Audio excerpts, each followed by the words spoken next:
Teksa lëvizim nga parimi të praktika dhe nga planet të aktualiteti, le të kthehemi edhe tek përpjekjet e vazhdueshme që po i ndjekin gjithë qytetarët e Republikës për të konstituar kuvendin e legjislaturës së 9 Kosovës.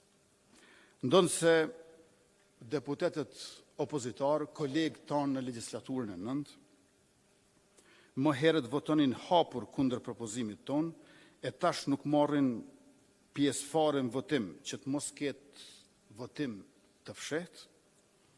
Megjithatë, në Kosovë nuk kemi krizë institucionale dhe as politike. Në Kosovë kemi një farë vakumi kushtetues, të cilin base nuk do duhet ta kishim marrë vesh fare. Nuk kemi krizë sepse institucionet dhe mekanizmat e shtetit demokratik funksionojnë. Organet e rendit dhe të sigurisë veprojnë. Ligjet respektohen, e zbatohen, anë mban Republikës sonë nga çdo nivel e tërkohën. Vetëm kuvendi I ri I Kosovës për legjislaturën e 9 ende nuk është konstituar. Sepse Kushtetuta e Kosovës nuk e parasheh se çfarë duhet bërë kur propozimi për kryetar kuvendi nuk I merr 61 vota. Neni 67 I Kushtetutës I vendos bashkë qysh në titull zgjedhjen e kryetarit dhe nënkretarëve të kuvendit. Sepse kuvendin nuk e konstituon fituesi, por fituesi bashkë me vendin e dytë, e të tretë dhe me pakicat serbe e jo serbe. Ja se çfarë thot të nderuar delegat, neni 67, zgjedhja e kryetarit dhe nënkretarëve. Po e citoj. Pika e parë e këtij neni. Kuvendi I Kosovës nga radhët e veta zgjedh kryetarin dhe 5 nënkretarë. Pika e dytë, kryetari I kuvendit propozohet nga grupi më I madh parlamentar dhe zgjedhet me shumicën e votave të gjithë deputetëve të kuvendit. Dhe pika e tretë, 3 nënkretarë të propozuar nga 3 grupet më të mëdha parlamentare zgjidhen me shumicën e votave të gjithë deputetëve të kuvendit. Pra, ne I kemi 48 deputet si grupi më I madh parlamentar, por edhe sikur të kishim 80 deputet, sërish do ta kishim vetëm një nënkretar kuvendi.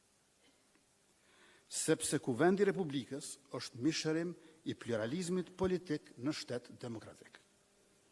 Kuvendi nuk themelohet nga fituesi, pavarësisht a është ai absolut apo relativ.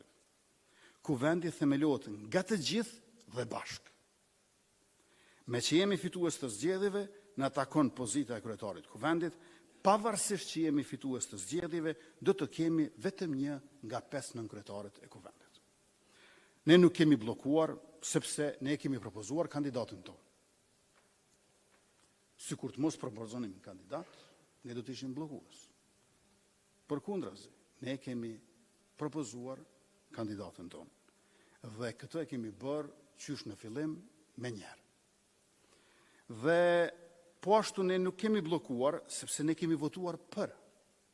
Bllokimi vjen prej atyre që votojnë kundër, ose atyre që nuk votojnë fare për ta pamundsuar kvorumin. Dhe në këtë mënyrë të pamundsojnë të tjerët të votojnë, sido që do të votonin. Ne nuk jemi bllokues, ne jemi propozues.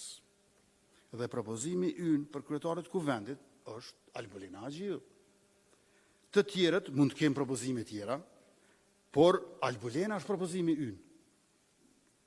Të tjerët le t'i ruajmë propozimet e tyre, kur t'ju vi radha atyre, e ne do t'i respektojmë ato.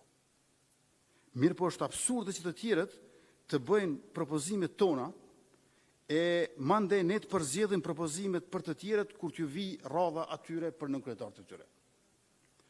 Nuk është kryesi kuvendi ajo mandej. Me që kemi dalur fitues në zgjedhje, na takon pozita e kryetarit dhe një nënkretarit kuvendit, ndërkaq 4 nënkretarët e tjerë partive të tjera. Nëse ne do të kishim si fitues të 5 nënkretarët, atëherë do të mund të thoshim se ka logjik e legjitimitet kundërshtimi I ashpër opozitar. Por kësaj siç është, kemi veç se humbje kohë. Kushtetuta dhe akt gjykimit e gjykatës kushtetuese janë tejet të qarta se kujt çka I takon. rezultati i zgjedhjeve nuk mund të ndryshohet. Zgjedhjet mund përsëriten, por edhe rezultati jo vetëm që mund përsëritet, por edhe mund të thellohet në favor të lëvizjes vetëvendosje. Të gjithë të nderuar delegat e të pranishëm të tjerë, e keni ndjekur se me që Albulena Agjiu nuk i more 61 vota, kryesuesi i seancës Avni Dehari ofroi mundësinë që me votim të fshehtë, e që në fakt është më i hapur për nga vullneti i deputetëve, të kalohet bllokada. Mirë, kjo u refuzua përsëri nga deputetët opozitarë.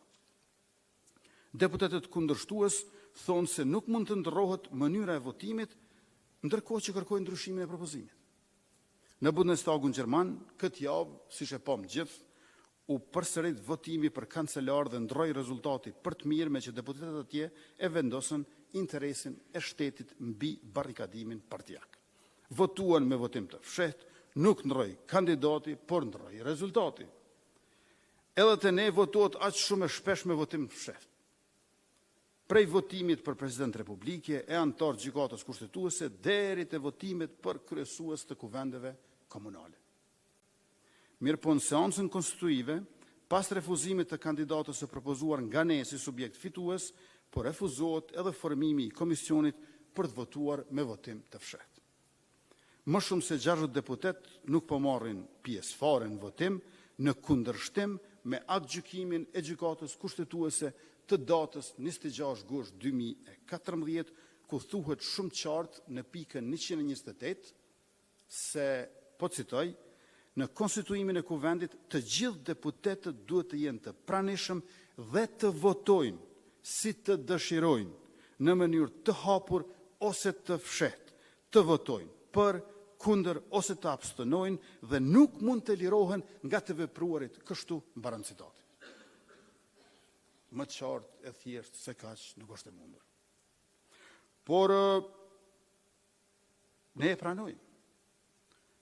Formimi i qeverisë një mend është përgjegjësi e lëvizjes vetëvendosje dhe e partnerëve tonë Guxo e Alternativa, por jo edhe konstituimi i kuvendit. Kjo është përgjegjësi e të gjithëve, jo vetëm e jona. Dhe natyrisht, njëherë konstituohet kuvendi e pastaj formohet qeveria kurse si anasjelltas.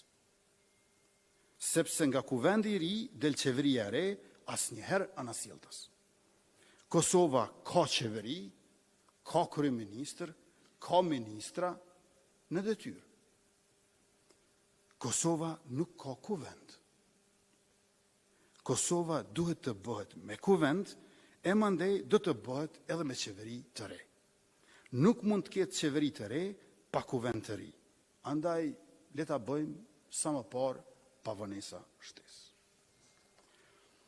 Për të ndihmuar dalje nga kjo blokadë drejt konstituimit të kuvendit, unë, siç e dini, i ftova kryetarët e partive PDK dhe LDK, me që të dyja ato do të kenë nënkryetar kuvendi. Por ky i dyti refuzoi të vijë, kurse deputetët e LDK-s deklaruan që nuk na nevojitet marrëveshje për procedurë, por marrëveshje politike. E shkrova edhe një letër tjetër për marrëveshje politike, për koalicion lëvizja vetëvendosje, lidhja demokratike e Kosovës, por edhe ajo refuzua mjaftashpër. Lidhja demokratike e Kosovës në vitin 2020 bëri koalicion me neve lëvizjen vetëvendosje. Tani pas reformave do duhet të ishte edhe më e lehtë të bënin koalicion me neve, por nuk po ngjan ashtu. Ndoshta rruga e re ka preferenca tjera. Ne duam qeveri normale, jo qeveri të përkohshme, apo tranzitore, apo teknike, apo qeveri të opozitës, e cila dorën zemër paraqet një tokë fjalësh paradoksal. Opozita është opozitë pikërisht për shkak se nuk është qeveri. Qeveria e opozitës thjesht nuk është e mundur. Qeveria dhe opozita janë entitete të ndryshme e përkundruar njëra tjetrës politikisht, por që ndodhen bashkë pikërisht në kuvend të Republikës, por jo në qeveri apo në opozitë. Opozita në qeveri bëhet qeveri, qeveria në opozitë bëhet opozitë. Edhe një herë ne duam qeveri normale dhe të qartë. eksperimentet nuk na bëjnë as nder, as dobi. Duke mos qenë të drejta të normuara, janë të pamundura para se të jenë të gabuara. Të dashur delegat të aktivist, edhe një herë Albulena Haxhiu është propozimi ynë për kryetare kuvendi.